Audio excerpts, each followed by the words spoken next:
შატილის თავზე მზეჯერ კარგად ამოსულიც არ იყო, როცა ერთი ხევსურის ოცნებამ ასრულება დაიწყო. ლადო ჭინჭარაულს თეთრი ბედაური დილიდან ელოდა.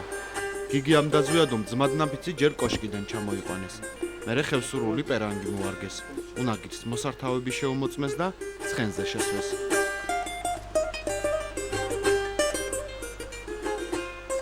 როცა ხევსურები საჯიღვეებისკენ მიმავალ ბილიქს დაადგნენ, ლადოს საკუთარი ლექსი გაახსენდა.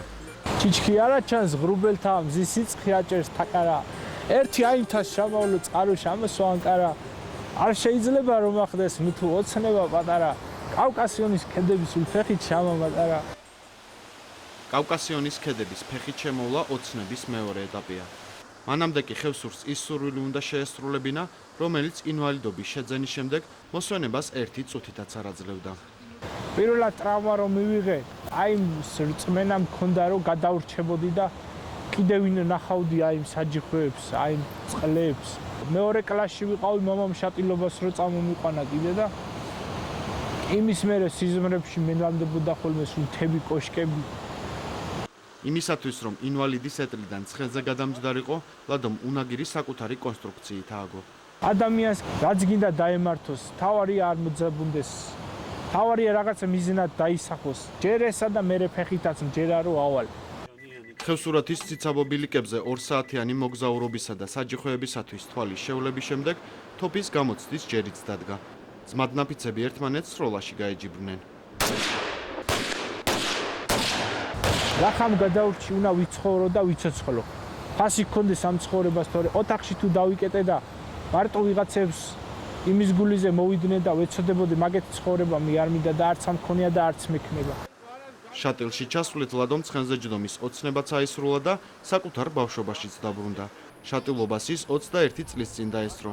მას შემდეგ შატილიონებს სოფლის დღეობა აღარ აღუნიშნავთ.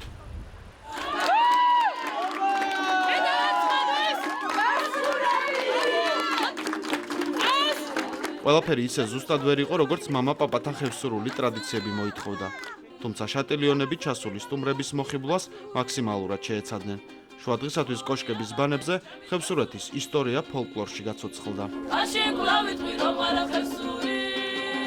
სხვა პოეტების ლექსებთან ერთად იმ დღეს ხევსურები ლადოს დაწერილ სიმღერასაც მღეროდნენ. თაში დარჩენილ ხევსურებს რომ არ დავიწყება უნდათ, ყველა მიცის, თუმცა გამოსავალი ამ სიტუაციიდან მხოლოდ ერთია. ყველა სოფელში უნდა იყოს შუქი, უნდა იყოს სატელეფონო კავშირი. მე ვფიქრობ, რომ ყველა სოფელში უნდა იყოს სასტუმროები, სადაც დასაქმდება ხალხი.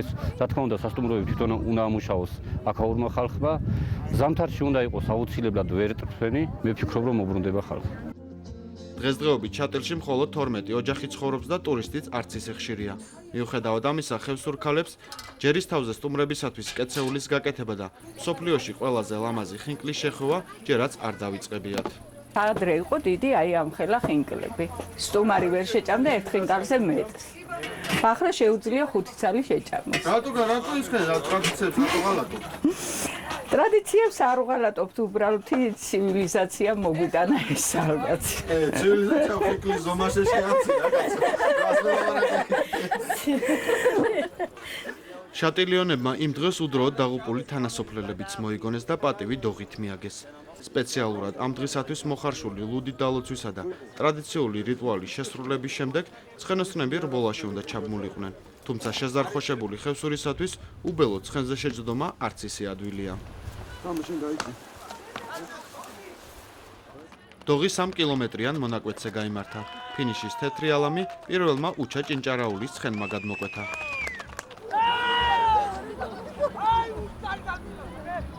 დოღის დასრულების შემდეგ სტუმრებმა ყურადღება ისევ შატილის კოშკებისკენ მიმართეს. იქ გოგოჭურები მღეროდნენ.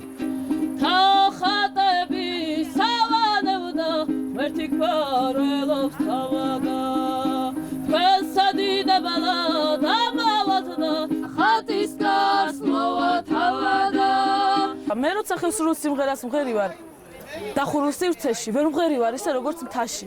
მთაში მემატება ენერგია რა და თითქოს ეს თები ჩემია და ვიფყრობ თევს. უმღერი თევს.